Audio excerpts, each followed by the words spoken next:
Hi. Today I will show you the way to play a video non-stop or repeat forever in GOM Media Player.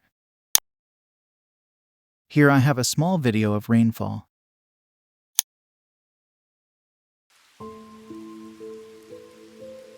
It is YouTube Shorts. If I take it to the end,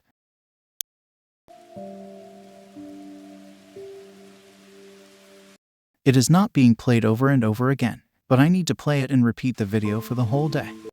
So, right-click on the GOM screen, go to Playback Options. There will be two choices like Repeat All Lists and Repeat One List.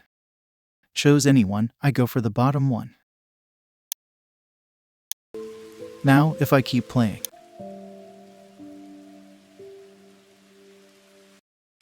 yes, it is being repeated and playing without any manual action. This is how you can play any of your video or YouTube Shorts or Facebook Reels non-stop in GOM Media Player. Whenever you do not need this, simply go back and click Do Not Repeat. Done. Hope you found the video to be useful. Please be with us and also subscribe to Joseph IT. Goodbye.